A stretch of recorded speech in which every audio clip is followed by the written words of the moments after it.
What's going on, everyone? This is Adam and Craig with Grandstand Golf. In this show, we're doing Golf in Dubai Championship DFS picks and sleepers. It is the first time for this event in Dubai.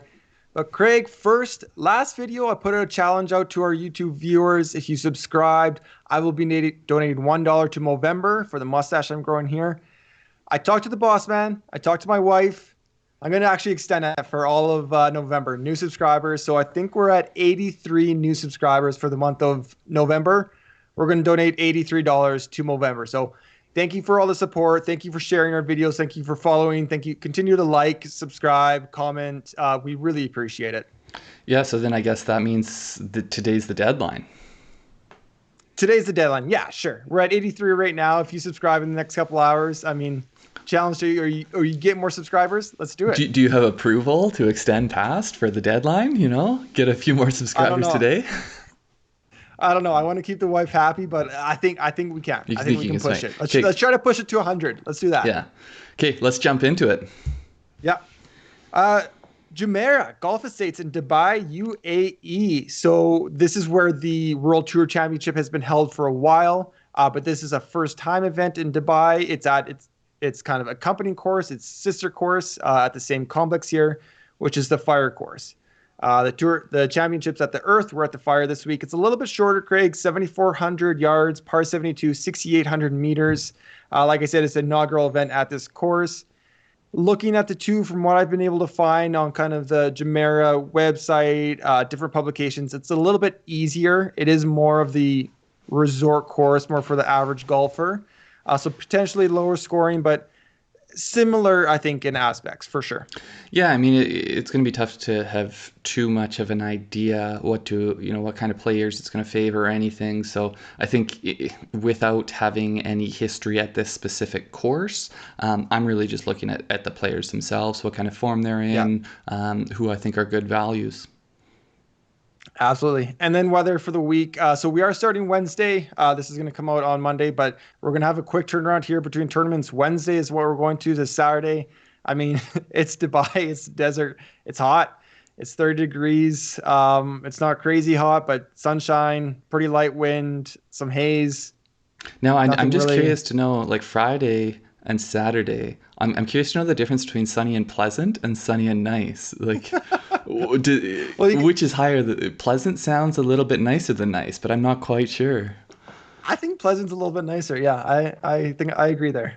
We'll have to see. Maybe it'll update over the course of the week. You don't know. Yeah, exactly. Okay, so let's jump into it. We're doing the same format as we did last week. We're each going to give two of our favorite plays and two of our sleepers. So starting off, my favorite play of the week, Thomas Pieters, 10,100 on DraftKings. Craig, I'm sure this is no surprise to you. I penciled him first thing this morning once I saw the price. He's my boy. I track his career probably as closely as any other. I just kind of have a soft spot for him. So if you want to avoid him, you don't think he's in form, that's okay. I'm going right there. First in strokes gained tee to green in the European Tour for 2020, plus 2.13. Third in birdie average, 13th in driving distance. Those are just things that translate to any course. Mm-hmm. You can hit it far. You can go to the green. You can get your birdies. We know putting's a little bit of an issue, but I mean, if he has a day on the greens, he's going to be really, really good here. Looking back at the Earth course last year in 2019, he was first in strokes gained approach. I think there's a little bit of correlation there. You know, it's going to be the same grass. It's going to be kind of a similar style of course. So I do like to see that. And then I think his best is better than anyone's in the field. If everyone's playing their very best game, I think Pieters is probably the best golfer in this field. I mean, I think that's a fairly bold thing to say, but yeah, great ball striker. We know a lot about him. I think there's a lot of reasons to like him. But yeah, I would contend that when there's people who have won majors in the field, it's hard to say maybe that your best is better than them. Fair. Which brings me right to my first. Well, the one thing I'll say with Pieters is I think he's the GBP play. He's high risk, high reward. Yeah. We've seen him blow up. We've seen him snap. Let's say we've seen him do a few club tosses. And we've seen volatility from him even within the course of a round. But yeah, someone who I think that his best might be able to compete. Maybe he's a little bit further along in his career, but Martin Kaymer comes in 10,400. He's been really good this season. I'm not going to go into a ton of depth because I think for the most part people know Kaymer. He's priced fourth in the field. I don't really get why that is. So he's got 10 starts in Europe on the European Tour. I'm not counting the couple of majors that they count as European Tour events that were in the States, the US Open and the PGA Championship. Right. So in those 10 starts, he's got 6 top 10s. In his last 5 starts, he's got 3 top 5s. So, I mean, he has missed a cut. Or a couple cuts in his last 5. He missed the cut at the Scottish Open. He missed the cut on the number. So I think his game is really rock solid. If you want to look at numbers for the full season, number 1 in European Tour strokes gain total. He's number 1 in strokes gain approach, and he's number 4 in strokes gain tee to green. So I mean, he's a blue chip stock. It's just really clean. It's just a matter of, I think that I'm going to definitely have exposure to him. I don't know. I have a harder time trying to get a feel for ownership with the European Tour side, just because, the media is so much more prevalent where we are for the PGA stuff. So I feel like I have a better handle. But I'm expecting him to have some serious ownership, but maybe, because other guys we've seen some more of recently, it might keep Kaymers down. But yeah, I'm going to have a lot of him in lineups. I like him. I think I might be a little bit underweight if his ownership does creep up a bit, but I'm definitely going to have pieces of him without a doubt. I think he's just been really, really solid. A question kind of Plus, going into what a my stylish blue sweater. What a stylish guy. A question going into my next pick. Would you prefer players that have been on the South African swing, or you would rather players kind of stayed in Europe and maybe have a little bit more rest? Personally, I'm not giving it a huge weight either way. Obviously, I think if people have played well on the swing, then to me, that's a bit of a plus, but I'm not going to take away from guys that didn't go to South Africa. Yeah, I think I'm just going to a little bit give an edge to the guys who did not, just because I feel like that is a bit of travel, especially with the Wednesday start. But that being said, my second pick here is Sean Crocker.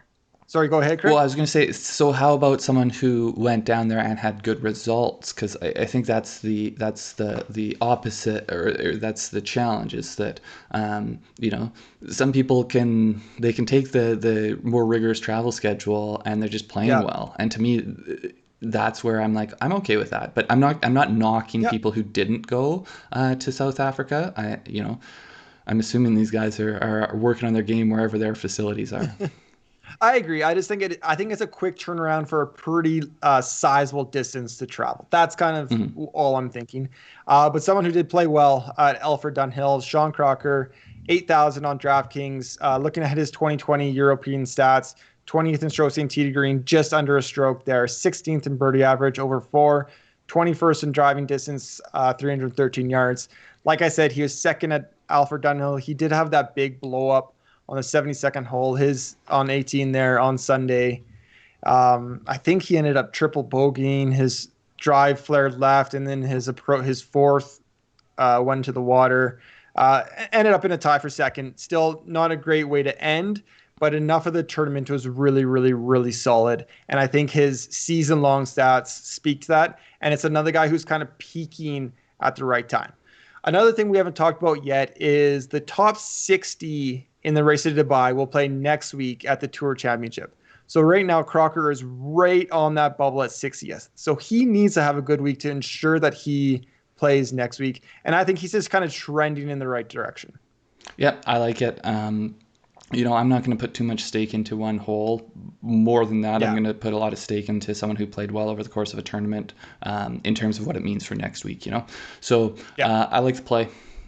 I like it, based on both what we saw from him and then this past week and then what we've seen from him all season.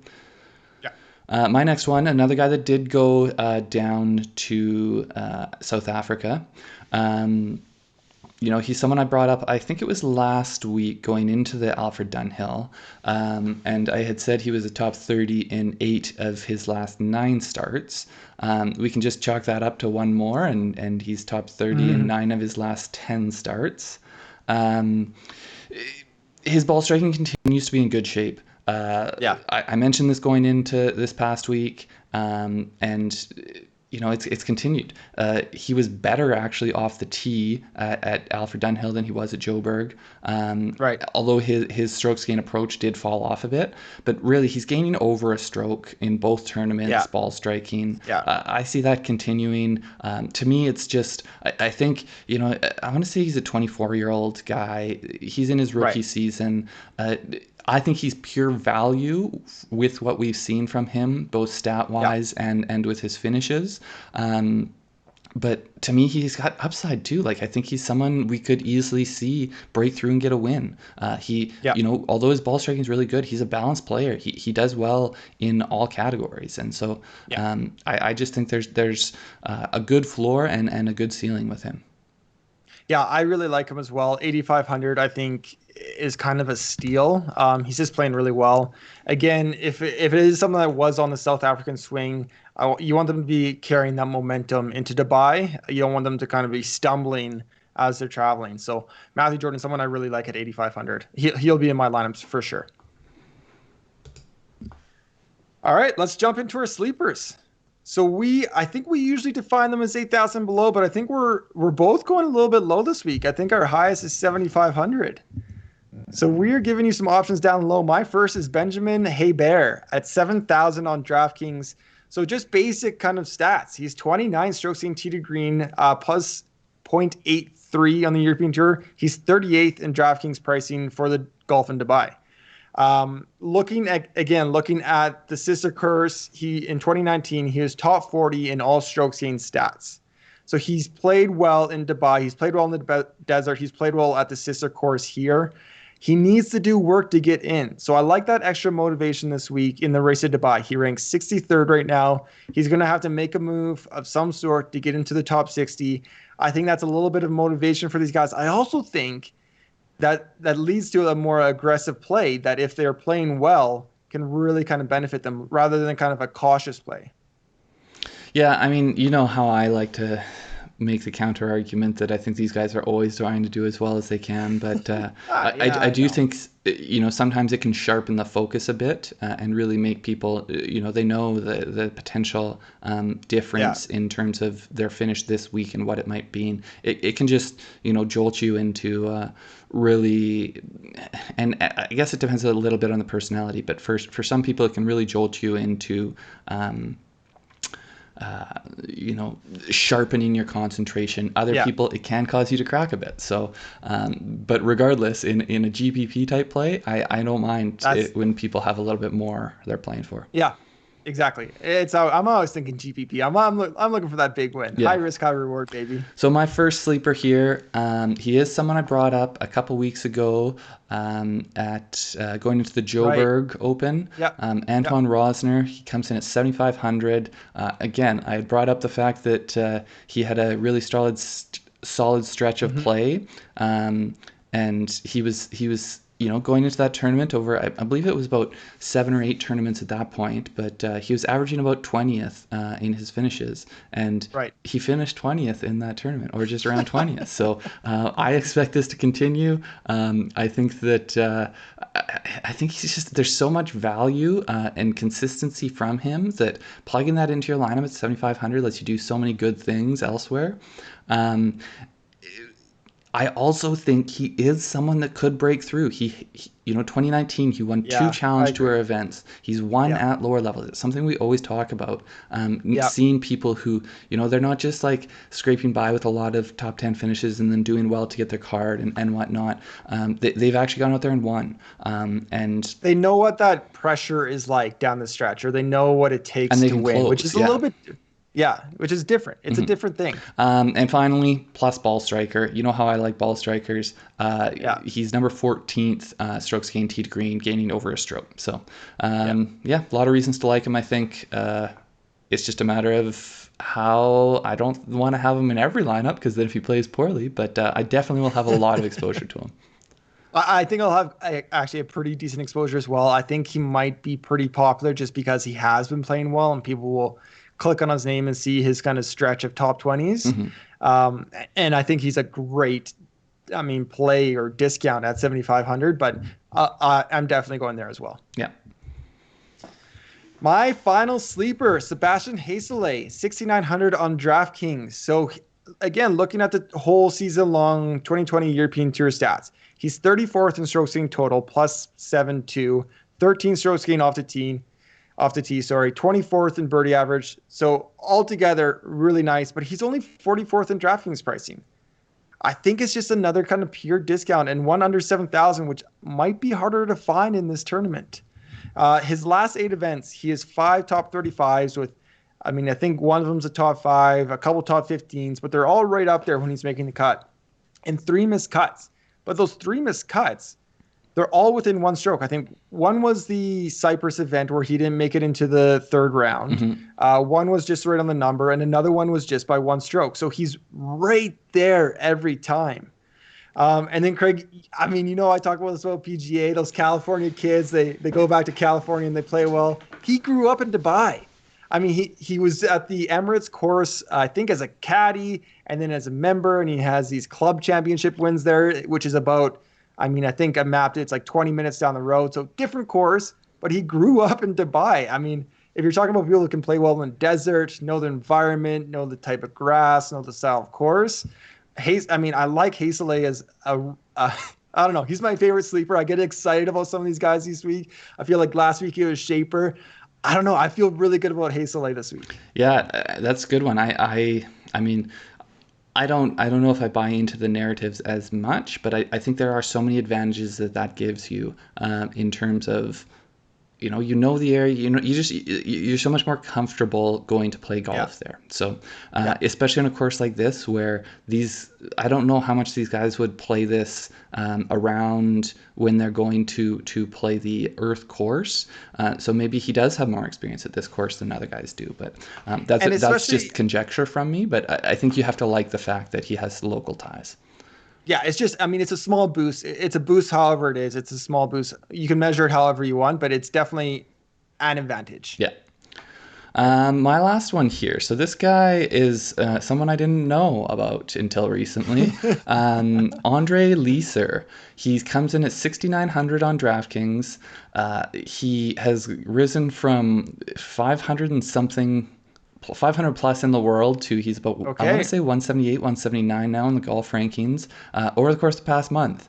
And how that has happened is he has won back-to-back events, including... That'll usually do it, no matter what kind of tour that'll do it for sure, including the Challenge Tour Grand Final. So he won the tournament right before that, and then he carried that momentum in, and he won the Challenge Tour Final. Yeah. So I did a bunch of digging on him because I couldn't quite figure out why he was playing the events that he was. He did earn his Challenge Tour card this season, but then he was playing a bunch of Pro Golf Tour events, and I don't know if that's. He also is recently married and has a young kid at home, so I don't know if there's life factoring into that, or if it's maybe it's these guys who are on the lower tours. It's an expensive grind. So maybe it's just simply traveling, the cost of traveling to events and whatnot. But anyway, since the COVID restart, he's had 8 starts, European Tour, Challenge Tour, and Pro Golf Tour. The European Tour is just co-sanctioned events, but regardless, stronger fields in those ones. And he's been top 15 in 7 of 8 starts. So, he's got his 2 wins. He had a top 4 or a tied for 4th in the tournament right before that one. And if you go down the list, there's a whole lot of high finishes. If you go further down the list, he hasn't missed a cut since 2018. So That's just absurd. He's just, come on. I don't know whether as he moves up in terms of quality of competition, he's going to be able to continue getting results as he has. But I'm willing to ride a hot hand who doesn't know he shouldn't, he doesn't know he doesn't belong here yet, maybe. And for whatever reason, his game's in really good shape. Yeah. I mean, that hasn't missed a cut since 2018. That's just absurd. You kind of brought this guy to my attention. I was doing some digging as well. I mean, it all looks positive. This will probably be the strongest field he's maybe ever played in. So it'll be interesting. But I mean, when you're playing that well, you can play that well on any course. I mean, it's tough to find out more information about him though, because of the lack of English language info and the fact that which I love. Yeah, he's been on a bunch of different lower tours, so you don't have the same media coverage. But I'm going to take some shots with him this week and see what happens. I mean, you convinced me. I'm definitely doing a couple shots with him. Absolutely. A couple of cheap sleepers I think will be low owned. I like that. Which lets you do some fun things at the top. Absolutely. And I think it is one of those events that does suit well for one of these higher price guys to win. I do think that is the case. For sure. And, the problem, I think the corollary is that I don't know how far down this field I can go. So plugging some of these guys in the high sixes, that's really going to let you do some more things at the top. Yeah, absolutely. Thank you, everybody, for watching. Make sure to like and subscribe, especially today. I'll add more dollars to the Movember count. Craig, we have a super busy week upcoming. We're going to be doing our DFS and betting podcast right away here. That'll be released probably sometime tomorrow. And then in our Mayakoba picks, Mayakoba sleepers, and then capping it all off Wednesday night live Twitch show, 9 p.m. Eastern. I guess 9 p.m. Eastern, we're also going to be doing the tee off for this event so we can kind of see live what ownership is as well. So that's going to be a fun Twitch show. Yeah. And the podcast tonight, we will have some of this Euro Tour content as well. But we're going to be dealing with both the PGA event and the European Tour event. Yeah, absolutely. Make sure to subscribe, like, comment. We really appreciate it. Thank you, everybody. Good luck this week. Yep. Good luck. See you next time, guys.